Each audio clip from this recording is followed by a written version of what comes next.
Ladies and gentlemen, I know I've been paying attention to this whole Adin Ross, Doechii BS. I've been covering it on my main channel, the Screwface Jean channel.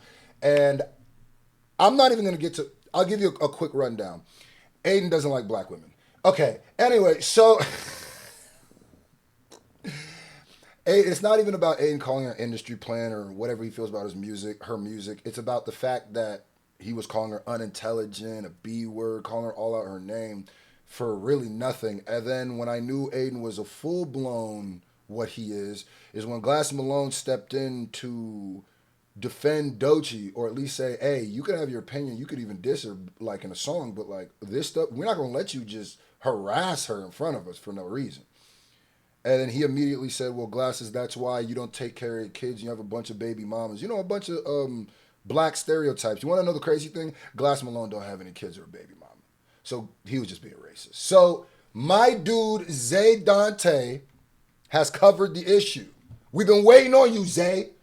What you got to say about the black dudes in Adin Ross's stream? Because I need to hear about them raccoons. Why I hate Doechii, she's a black woman and I'm a racist. And I've hated various black women. Adin, stop it. No, I won't. Okay. I've hated black women for so long at this point. Because black men aren't good fathers. They have a ton of baby mamas. Check, you confirm that for me? Check, you confirm that? Adin, you gotta relax. Shut the He literally, and you would think that this is a joke, but he said this about a black man who didn't have kids.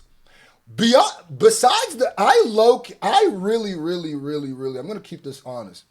I think what Adin Ross said to Glasses Malone was a million times more racist and should have way more backlash because there was no innuendo. There was nothing, and he was factually wrong. So I feel like we kind of skipped over that too quickly where I go, nah, this needs to be addressed too. So I like that he put that in there. Confirm that for me, Jackie. You confirm that? Adin, you gotta relax. Shut the fuck up. Okay. And here's some more stereotypes I can say for views. Chat, does that make you happy? Chat, does that make you... You can do whatever you want to the black people around me. Beat them up, press them. I don't give a fuck. None of that affects me at all. That's a fact. Adin, chill. Remember your place. Okay. Yeah, their names are Cuff'em, Academics. I'll send you their addresses if you want. Why I hate Doechii.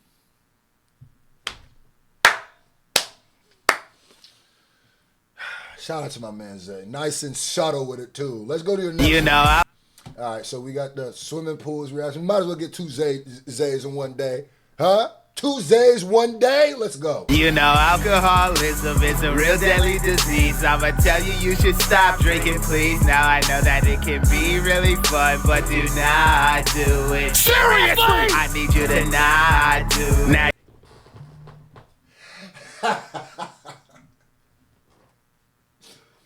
If you didn't know, swimming pools, aka drink, is about alcoholism. But it's a turn up. That's why I always like Kendrick, because he'll make you, hit your little two-step, and then when you stop and really listen to the lyrics, you go, oh, damn.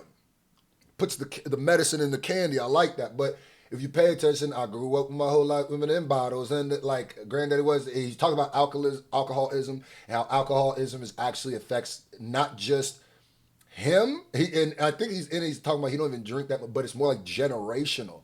Granddad, I think he said his uncle, so it was like a generational curse that went down, which is crazy because usually when you got songs about drinking as a turn up, it ain't this deep. If you even go back to the swimming pools video and look at it with the lens of it's talking about alcoholism and he's falling in the pool of liquor, you know what I mean? A pool for liquor, I'm gonna dive in it.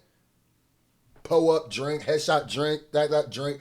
It's a drink after everything, so yeah. You should stop drinking, please. Now I know that it can be really fun, but do not do it. Seriously! I need you to not do it. Now you may be a bit confused, because the song is gonna give you clear instructions on how to continue drinking, but that's why it's important to have a little of media literacy.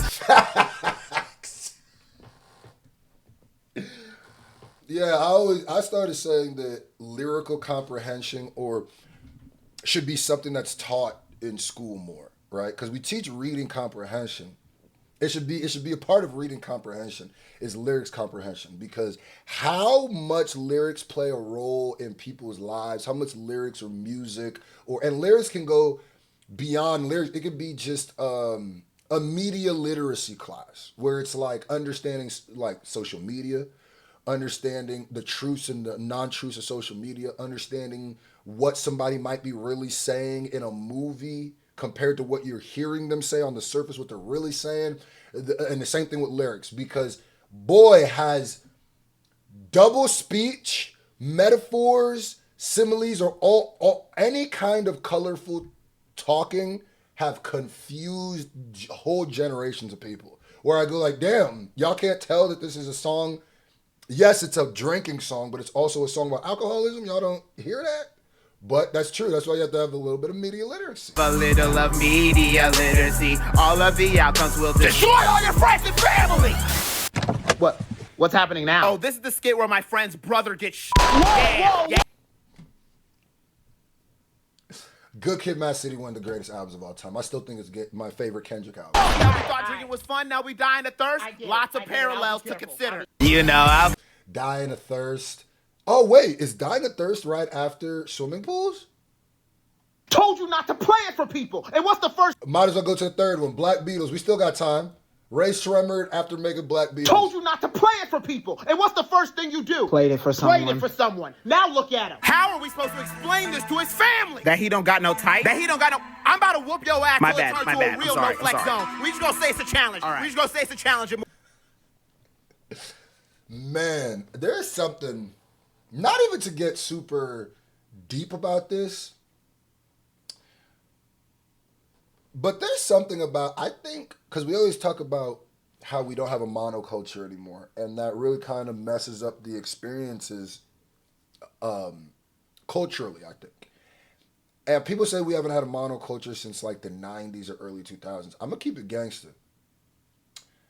I think, because I watched a video about this, I think it was like 2014 was the year the monoculture died. Because people said it was social media that killed it. It wasn't.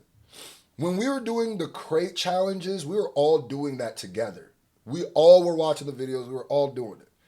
The Black Beatles mannequin challenge, we were all doing that. We were all experiencing that together. Pokemon Go and stuff like that, we were all experiencing that together. These little challenges that were happening, there became a moment where it died. And we all got fragmented to a point where we're no longer even sharing the same experiences. And there's pros to that, but I think there's way more cons. Because it loses context when you don't have other people to talk about it with or see different angles of something from. So I literally think like, I look at this and be like, damn, man, there is something missing about us not all being together as we used to be. And I think that's adding to the misery, to the paranoia, to the anger that's going on in this country. I really do. So, we just gonna say it's a challenge. All right. We just gonna say it's a challenge and move on. Hey guys, I got your mail. Son of a bitch! Somebody come get this. Told you not to play it for people.